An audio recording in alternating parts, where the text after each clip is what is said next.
Today I want to talk about Titanic and The Irishman and the general structure that can be found in both movies. These are two movies that I love very much, and recently I've sort of realized that they have a lot in common with each other. Content warning for the violence and abuse that happen in both of these movies, as well as a spoiler warning for Titanic and The Irishman, as well as all these other movies. So I think the most general statement I can make about these two movies for the beginning of this video is that they are both epic movies, meaning that they both deal with a specific time period in history with lots of production value to chew on. Also, both Titanic and The Irishman have chonking runtimes, over 3 hours each. This ties into the whole epic thing. Yes, epic movies have historically been very long, but I think it also has to do with the fact that Titanic and The Irishman are both very ambitious movies. These two movies have a lot to say about their respective characters and their respective time periods, and they do it well. I think their long runtimes are justified. But the comparisons get much more specific than this. For instance, both of these films have narrators who are characters in the movie. Rose Dawson in Titanic and Frank Sheeran in The Irishman. And the act of retelling these events is quite a sacred thing for these characters. To show you what I mean, let's look at this scene from Titanic when elderly Rose first starts to tell her story. She doesn't do it right away. She looks at the old drawing of herself, remembering what it was like to be there in the moment. She listens to the fine forensic analysis by Mr. Bodine, deciding that her experience of it was actually quite different. She looks at the footage of the sunken ship and is overcome with emotion. Then and only then does she sit down and start to tell her story, and we transition into the past. I love how ethereal this whole sequence is. It really sets up the audience's expectations by telling us that what we are about to see is more than just a story. It's a series of memories. Memories that are very emotionally resonant to the people involved. I also love how this is a very sensory experience for Rose. We get close-up shots of her hands as she's touching her old trinkets. She describes the smell of the fresh paint. The beginning of The Irishman does a similar ritual in how it accesses the past. Unlike Rose, Frank is telling his story to the audience and no one else. But that doesn't mean that we can't have lots of preamble to the story. The film begins with this wonderful tracking shot through a nursing home. Who are all of these people? Why is there a Catholic priest? And oh my god, that guy looks like a gangster. We eventually see this mysterious man sitting all by himself. The camera approaches him as if we are approaching him ourselves. He wears a golden ring and he's eating some yogurt. One of these things is probably going to be important later. Anyway, Frank begins his narration, first through voiceover. When I was young, I thought house painters painted houses. Then, Frank self-identifies himself by actually speaking. And then I started painting houses myself. We cut to this shot of him painting a house, and then we cut to the 70s storyline where Frank and Russell drive to the wedding. And finally, when they see the gas station where they first met, we begin the 50s storyline when Frank first gets involved with the mafia. So essentially, the majority of The Irishman is a flashback within a flashback. This is significant because before we are even introduced to this world, before we meet Jimmy Hoffa and Russell Bufalino and everyone else, we are given the knowledge that Frank will end up in a nursing home seemingly all alone. So obviously, in both films, the past is very important to our characters, and it's difficult to access. The past is also important to the audience, because we know that eventually the past will reveal something about why our characters are the way they are in the present. Now, you might be surprised to know that the character relationships in both of these movies are also quite similar. They can easily be mapped onto the same basic structure. So, what are the words that come to mind when we think of Jack Dawson from Titanic? Well, he's passionate and kind-hearted and full of adventure. He's funny and handsome and respectful of people who are different than him. And he's good with kids. Jack is essentially every positive trait that you could think of in a man, besides being financially stable. And this is by design, isn't it? There are lots of movies about the past that include a character like Jack Dawson. Your Jay Gatsby's, your Gustav H's, your Mozart's, your Jennifer Check's, your Leonidas's, and your Charles Foster Kane's. These characters aren't the ones telling the story, but they're usually the center of attention whenever they're on screen. And this is because characters like these help us connect with the past. These characters are larger than life, and they don't usually change all that much, and this is because, in many ways, these characters represent an entire culture of people. A culture of people that is now lost. For example, Gustav H. in the Grand Budapest Hotel represents the optimism and prestige of Europe in the 1930s before World War II. At the end of the Grand Budapest Hotel, we are pulled out of this fantasy. We are confronted with the fact that World War II did happen. The Grand Budapest Hotel was eventually demolished, and the world just simply isn't like that anymore. It was an enchanting old ruin, but I never managed to see it again. Jack Dawson's function as a character works the same way. One of the reasons Jack has such a magnetic presence in Titanic is because he's supposed to represent the spirit of the Titanic. It's notable that some of the most memorable lines in the movie are Jack Dawson lines. I'm the king of the world! Now, you may have noticed that there's one thing that all of these characters have in common that I haven't mentioned yet, and that is that they all die. And Jack is famously not spared from this. This is a crucial part of Jack's character, right? The fact that he does die. He kinda needs to die for the story to work, otherwise there'd be no tragedy. Like I said before, Jack is essentially a narrative shorthand for everyone who died on the Titanic. Rather than caring about all 1,500 people who died that night, we only have to care about Jack. And when he dies, we feel like we have a personal connection to the tragedy. Now, in The Irishman, I think the Jack Dawson equivalent character is Jimmy Hoffa. I want to look at the very first scene in which Jimmy Hoffa is introduced, the phone call scene between him and Frank Sheeran. Hello? Is that Frank? Yes. Hi, Frank. This is Jimmy Hoffa. I think this scene is brilliant. It sets up so much information that the movie builds upon up until the very end of its runtime almost 3 hours later. And one of the key things we learn about in this scene is Jimmy Hoffa's character. You see, we already know that Jimmy Hoffa is an important man. He's the head of the Teamsters Union and he's having some trouble. But then we get on the phone with him and we find out that he's also quite friendly and outspoken. There's a particular moment in this scene that I want to focus on. It's the part where Jimmy starts talking to Frank about big business and the government trying to tear the union apart. Then we cut to a union rally where Hoffa says essentially the same thing to a large crowd of Teamsters. You know, they're trying to tear the union apart. Big business and the government working together, trying to pull us down. Big business is on the attack. They're coming hard, and they're coming fast. This is important, I think. It's a character moment. Why would Hoffa say the same thing in both a private conversation and a public speech? We could interpret this to mean that Jimmy Hoffa is being insincere to Frank. You know, he probably talks to hundreds of union men every week, so he says the same thing to all of them. Here, Hoffa probably views Frank as nothing more than a subordinate.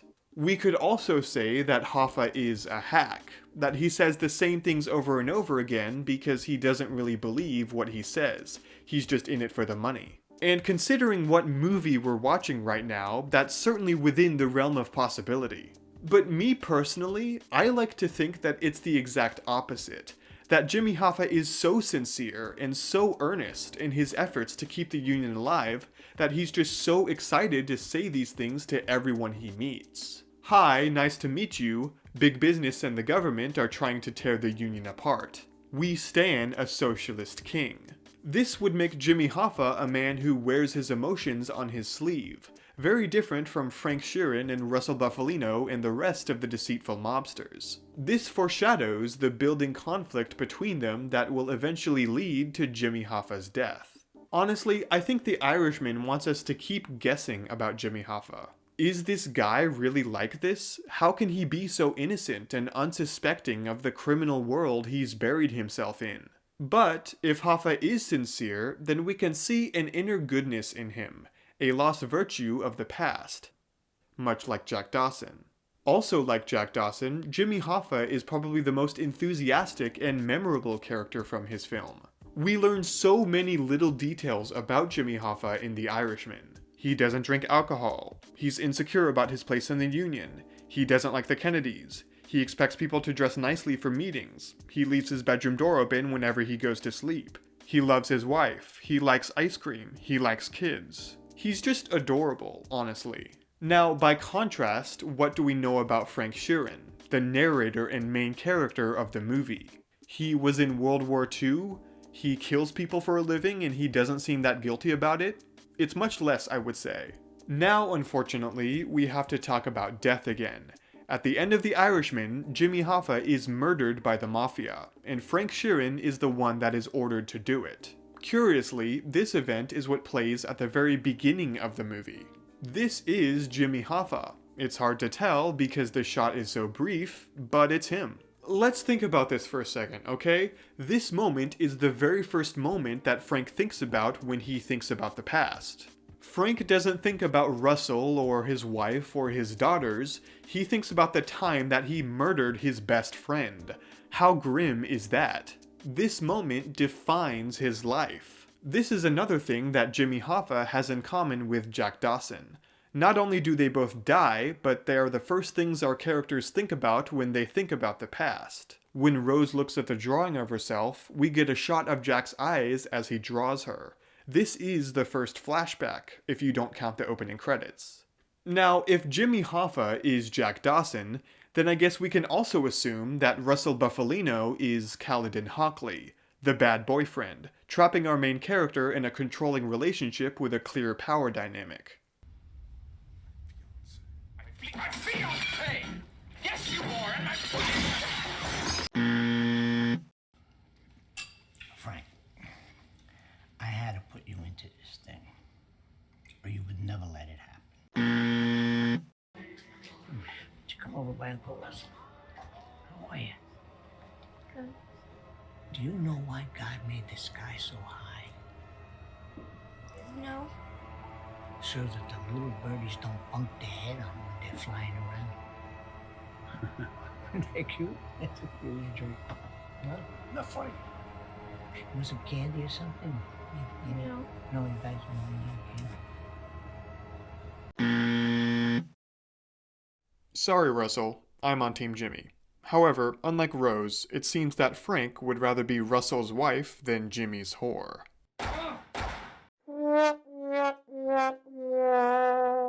Okay, maybe this parallel is a bit of a stretch, but it doesn't mean that I can't write fanfiction about it. Anyway, now let's get into the final section of the video. I want to talk about Rose Dawson and Frank Sheeran and the roles they play in their respective movies as these sort of patron saints for their lost cultures. So we've already established that both Titanic and The Irishman are roughly about an outsider who is brought into an exciting culture by a charismatic spokesperson. But what happens when that culture is lost? What happens after the Titanic sinks and all the mobsters die off in prison and Frank is the only one left? Well, our main characters are tasked with preserving its legacy. In Titanic, we have a pretty explicit scene in which this happens, the scene in the water. Jack is freezing to death, as well as many other people on the Titanic, so he makes Rose promise to survive. Don't you say your goodbyes. Not yet. Do you understand me? I'm so cold. Listen, Rose. You're gonna get out of here. This scene is a pretty explicit transference between them. They are holding hands and speaking really close to each other. Jack is in the water and Rose is not. I really like the part of this scene where Rose tells Jack, "I'll never let go," and then she immediately lets go of his hand. This moment feels like it was designed to get people in the theater going, "Wait, I thought she just said she wouldn't let go. Why'd she do that? Oh, maybe she was speaking metaphorically." Film interpretation. And yeah, Rose goes on to preserve the spirit of the Titanic in all her life's work. The pictures in her cabin show us that she lived a life of freedom and adventure. And perhaps most importantly, she evangelizes the story of the Titanic to Brock Lovett and everyone on the expedition. She tells them how it really was at a time when the whole world seems to have forgotten. And at the end of the movie, Rose gets to hang out in Titanic heaven with Jack and everyone who died. We could say that this is her reward for her life's work. Now, the way The Irishman characterizes Frank is a lot less optimistic than this. Even at the very end of The Irishman, Frank is a much less active character than Rose ever was, and we don't really get a big scene in which Frank promises to uphold the legacy of the Mafia and the Teamsters Union while Martin Scorsese walks down the aisle to accept his Oscar. But we do get little things here and there, like the phone call scene where Jimmy Hoffa asks Frank if he wants to be a part of this history.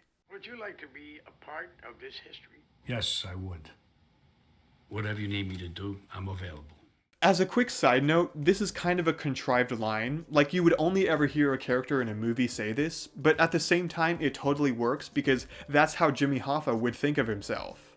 Now, while Frank is agreeing to be a part of this history here, he is accepting the call to action, it's sort of a false narrative because Russell told him to do this. Russell is sitting right next to him, watching his every move.